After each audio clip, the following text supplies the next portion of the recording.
All right, welcome back everyone. Ryan here with Idle and Emissions Solutions today. We've got a Volvo D13 here with a catastrophic turbo failure. So what actually happened was the nut came off of the shaft. You can see here the turbine here is all in pretty bad condition. So we had oil coming out both ends, out the intake side, out the exhaust side. And the reason I wanted to put this out today was to show you what this does to the after-treatment system and the other components, of the upstream after-treatment system as well, and what you need to do about that in one of these failures on a emissions truck. So you see down here, here's the tube that came off the exit side of the EGR cooler. So there's a little oil running out. EGR cooler is full of oil as well. So if you have this happen and you don't clean all this stuff out, charge air cooler, it's filled with oil.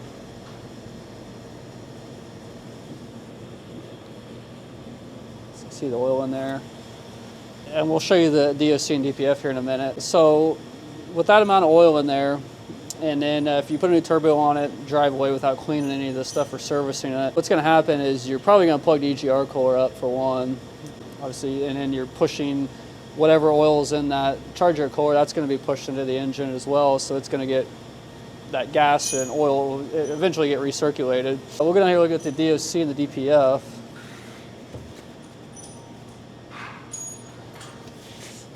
So here's the DOC.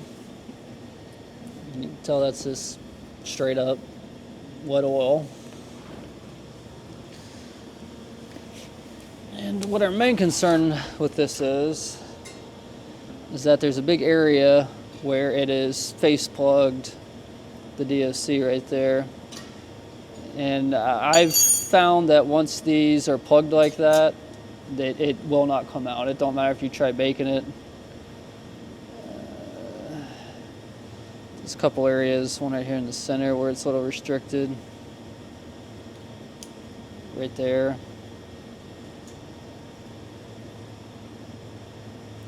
So this should go all the way through. If there was an area right in here that we noted was plugged up.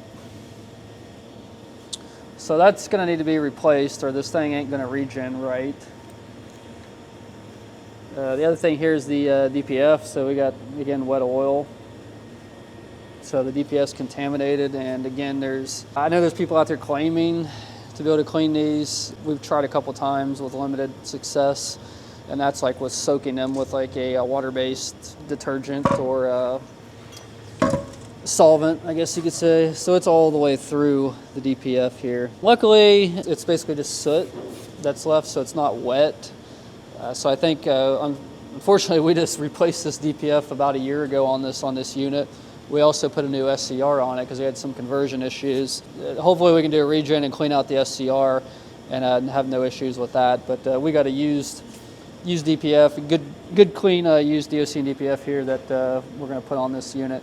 So again, with these turbo failures, I know there's some shops out there that probably wouldn't look at all this stuff, just throw a turbo on it, send you down the road. And I've had a lot of horror stories out there where that's exactly what happened. And a week later, guys have got all these emissions issues now. And then when you run it and you keep running it after the fact without addressing these issues, it's just going to make everything worse. Kind of the same thing happens with an injector failure or multiple injector failures where overfueling.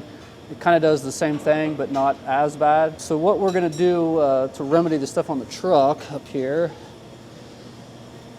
here's the exhaust pipe as well, so it's just this full of oil.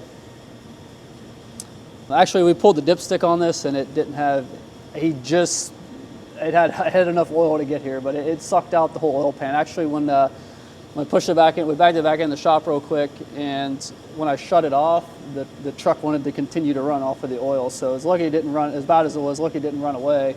I mean, it still ran for about 15 seconds after I turned the key off, so got lucky he made it here without completely running out of oil or the engine running away. So there's a couple different options you can look at. You can either remove the charge air cooler, remove the EGR cooler, clean those out manually. I take them to a shop that cleans those. What we're going to do here, since we are a diesel force cleaning provider, we're going to put a new turbo on. We're going to put everything back together, put the exhaust pipe on. We're going to leave the DOC and the DPF off because, like I said, we're going to put a good, clean, used units on there. And then we're going to do a diesel force cleaning on this, which will, with the chemicals that we use, it should clean out everything out of the EGR core, clean the charger core. And not only that, it'll clean all of our piping, plumbing out as well. So, and the exhaust circuit. So I think that's going to be the best route to go. It almost, the time we have the labor and outside service of cleaning the charger core and all that, I think it's going to be a better option and get a better cleaning. So that's what I would recommend in this type of situation. Then once we run the diesel force cleaning, we're going to go ahead and then put our cleaned DOC and DPF back in it, regen it, and hopefully everything will be good to go with that. But like I said, I got really lucky. But these are things you need to keep in mind with these engines with aftertreatment systems on them. If you do have a failure like this or an injector failure, you really need to look at the rest of the system to make sure it's not plugged up, contaminated. Because like I said, that soot's going to mix with that wet oil and it's just going to turn to like concrete, and then you're going to have issues. If you do have any of these types of issues, on our dpfdiscounter.com website, we are building out a turbo line. We do have EGR cores, DOCs, DPFs, and all that stuff already. So if you end up, unfortunately, do need some of this stuff, hopefully you support us, check out the website, and we can help you out. There are ways to kind of prevent this. I know with a lot of my customers, you know, trucks are getting 6, 7, 800,000 miles on them. We might do another unrelated job to the turbo, but we'll have the plumbing and stuff off the intake. When I start to see like a lot of soot building up on that side, I mean, it's, especially with a truck that's got 700,000 miles or so, I usually recommend to my customer to go ahead and replace that turbo preemptively before it fails and turns into double the expense. So I don't want to throw a mileage or hours, engine hours number out there to replace the turbo, but it's just something when you're getting up, you know, over 500K, something to keep an eye on. And like I said, one of the signs I see is looking for a bunch of black soot on this side of the turbo, and that could be passed through from the exhaust side possibly. So again, it's just something I would rather spend the money to replace the turbo prematurely or preemptively than have to deal with this huge mess that's going to cost you probably twice as much in the long run. So that's something else to keep in mind. Okay, so that's all we have for today, everyone. Appreciate all the support and all the views and all that good stuff. If you're new to the channel, please subscribe, hit the bell for the updates, and like the video. And again, best way to support us and the channel if you ever need any of this stuff is to check out dpfdiscounter.com.